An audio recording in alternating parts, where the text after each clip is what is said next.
Halo semuanya, kembali lagi di channel Halo Edukasi. Pada kesempatan kali ini, kita akan membahas tentang Korea Utara. Korea Utara merupakan salah satu negara yang berada di Asia Timur dan berbatasan daratan langsung dengan Korea Selatan dan Republik Rakyat Tiongkok. Tidak seperti negara di sekitarnya, Korea Utara tidak dapat dikunjungi oleh sembarang orang. Tidak heran jika Korea Utara terkenal sebagai negara tertutup. Bahkan, walaupun terdapat turis asing yang berkunjung ke Korea Utara, sudah tentu gerak-geriknya akan diawasi dan diatur selama berada di negara tersebut. Lantas, apa yang menyebabkan negara Korea Utara sangat tertutup? Sebelum kita membahasnya, jangan lupa untuk subscribe Halo Edukasi agar tidak ketinggalan info-info menarik tentang ilmu pengetahuan.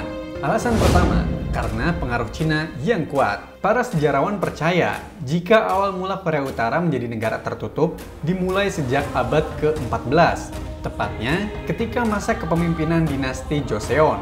Saat itu, pengaruh Cina sangatlah kuat bahkan menguasai kebudayaan hingga politik, terutama di kawasan semenanjung Korea. Salah satu budaya yang Cina anut saat itu yakni isolasionisme dan menarik diri dari perdagangan serta perjalanan luar negeri. Para sejarawan meyakini bahwa budaya tersebut merupakan produk sampingan dari filsafat yang semakin populer dan dikenal dengan sebutan Neo-Konfusianisme, yakni saat menganjurkan etnosentrisme dan keterbukaan.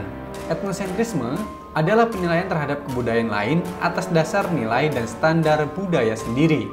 Alasan kedua, karena invasi berbagai negara. Sekitar abad ke-19, banyak negara-negara kuat melakukan invasi ke negara kecil, terutama di kawasan timur benua Asia. Salah satu negara di Asia yang aktif melakukan invasi terhadap negara-negara sekitarnya, yakni negara Jepang.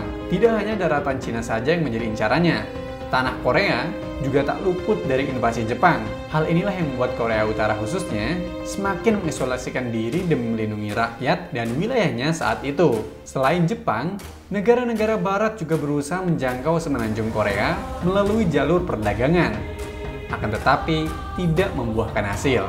Pada tahun 1866, sebuah kapal Amerika berusaha untuk menjalin kerjasama di bidang perdagangan, namun ditolak secara sepihak. Sebagai tanggapan, pihak Amerika diduga menyandera pejabat setempat dan menjadi awal terjadinya pertempuran berdarah, sehingga mengakibatkan banyak korban jiwa dari kedua pihak. Beberapa bulan kemudian, negara Prancis juga berusaha menginvasi semenanjung Korea, namun berakhir dengan kegagalan, hingga pada akhirnya, para pemimpin Korea berkesimpulan jika kekuatan dan pengaruh asing harus dilarang dalam bentuk apapun. Tidak heran jika Korea mendapat julukan Hermit Kingdom, karena tidak ada satu daerah pun yang dapat dimasuki oleh bangsa barat. Alasan ketiga, karena pijakan perang yang permanen. Walaupun tidak mendapatkan pengaruh dari negara barat melalui jalur perdagangan, akhirnya daratan Korea berhasil ditaklukkan oleh bangsa barat pada abad ke-20, namun menimbulkan pemecahan daratan hingga sekarang.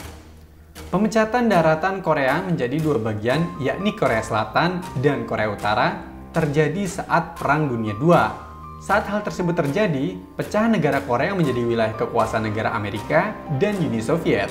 Akan tetapi, kedua negara tersebut tidak pernah mencapai kesepakatan yang permanen hingga akhirnya dua pemerintahan muncul.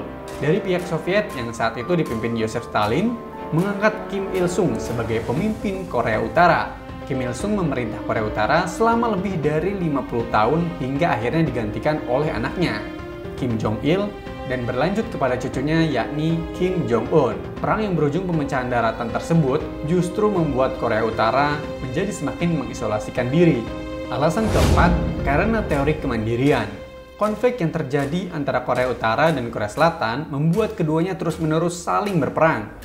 Hingga akhirnya, Kim Il-sung mengembangkan sebuah teori, yakni teori kemandirian atau Yusei dalam bahasa Korea, dan secara resmi menjadi ideologi negara Korea Utara. Ideologi tersebut menerapkan tiga prinsip, yakni kemandirian politik, kemandirian ekonomi, dan otonomi militer.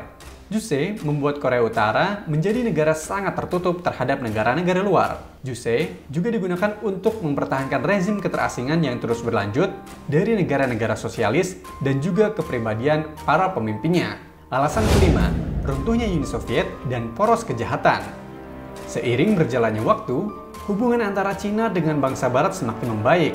serta runtuhnya Uni Soviet justru menjadi pemicu bagi negara Korea Utara untuk semakin mengisolasikan diri. Di akhir tahun 1990-an, hubungan antara Korea Selatan dan pihak Barat mulai mencair, dan justru kembali memanas ketika mantan Presiden Amerika Serikat, George Walker Bush, memasukkan Korea Utara ke dalam poros kejahatan atau Axis of Evil pada tahun 2002. Sebagai bentuk balasan, Korea Utara mengusir inspektur nuklir internasional dari Pyongyang, dan di tahun berikutnya negara ini mengeluarkan perjanjian non-proliferasi nuklir dan menyatakan bahwa mereka memiliki senjata nuklir. Itulah tadi beberapa alasan kenapa negara Korea Utara sangat tertutup dengan negara lainnya. Apabila muncul sebuah pertanyaan, akankah Korea Utara mulai terbuka diri terhadap negara lainnya? Menurut Andrei Lankov, seorang pakar Korea Utara, mengatakan ada kemungkinan jika rezim pemerintahan di Korea Utara akan runtuh dan akhirnya mulai bersatu dengan Korea Selatan. Bahkan para pembelot Korea Utara mengatakan jika beberapa tahun terakhir terjadi peningkatan aktivitas pasar, masuknya informasi asing, serta terjadi perebutan kekuasaan internal dapat berdampak mengganggu kestabilan rezim. Meskipun begitu, perkiraan kapan dan bagaimana runtuhnya rezim tersebut masih belum dapat dipastikan. Menurut teman-teman, mungkinkah Korea Utara dan Selatan akan bersatu? Tulis pendapatmu di kolom komentar ya.